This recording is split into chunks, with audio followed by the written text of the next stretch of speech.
ঢাকা উত্তর সিটি কর্পোরেশনের কর অঞ্চল ৩-এর রাজস্ব শাখায় জুলফিকার আলী স্বপন। তার নিয়োগ দারোয়ান পদে হলেও দিব্যি কাজ করে যাচ্ছেন রাজস্ব বিভাগের একজন কর্মকর্তা হিসেবে। একই অবস্থা ফারুক সরদারের।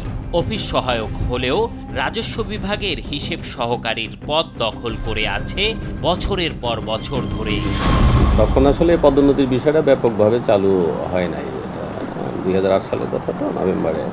তো অফিসের প্রয়োজনে অফিস যে কোনো কর্মচারীকে যদি তার যোগ্যতা থাকে সে এর উচ্চতর পদে কাজ করাতে পারে। আমার চাকরি হচ্ছে দারোয়ান পোস্টে, কিন্তু আমার চাকরির শুরু থেকে বিভিন্ন কর্মকর্তার আদেশে, নির্বাহী আদেশে আমি ৩য় শ্রেণীর কাজই করে আসছি একদম চাকরির শুরু থেকেই।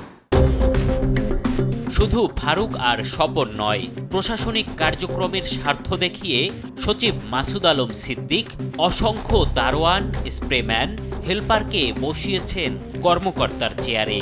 বাদ পড়েনি ক্লিনাররাও।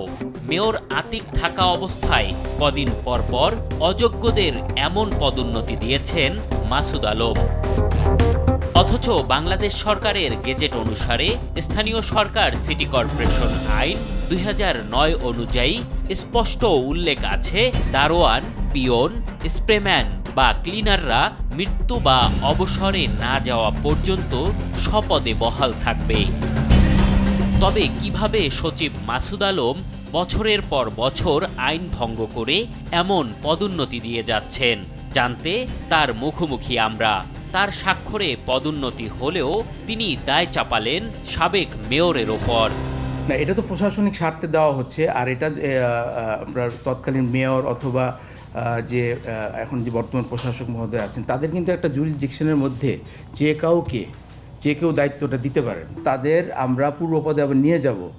আমাদের এখন সাময়িক প্রশাসনিক কারণে এবং কর্পোরেশনের স্বার্থে কাজগুলোকে চলমান রাখার জন্য আমি তাদেরকে অতিরিক্ত দায়িত্ব দিয়েছি। তবে ঢাকা উত্তর সিটি কর্পোরেশনের প্রধান নির্বাহীর দাবি, পদোন্নতির বিষয়গুলোতে অনিয়ম থাকলে পদক্ষেপ নেবেন তারা।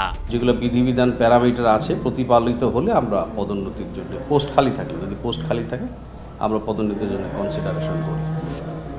সেখানে কোনো লুপহোলস হয়ে থাকলে অবশ্যই আমরা উইল লুক আফটার। কেমন যদি কোনো ধরনের ব্যত্যয় হয়ে থাকে সেটা আমরা দেখব।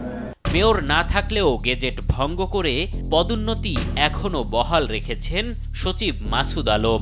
স্বাস্থ্য পরিদর্শক খালেক মজুমদারকে করেছেন সহকারী সচিব। শিক্ষাগত যোগ্যতা থাকা সত্ত্বেও দেশে এখনো লাখ লাখ মেধাবী বেকার। অথচ নগর ভবনের গুরুত্বপূর্ণ পদে গেজেট ভঙ্গ করে স্প্রেম্যান, দারোয়ান, চেইনম্যানকে বসিয়েছেন সাবেক মেয়র আতিকুল ইসলাম, যা সঠিক নাগরিক সেবা থেকেও বঞ্চিত করছে নাগরিকদেরকে। এম এ আজিম, দেশ টিভি, ঢাকা।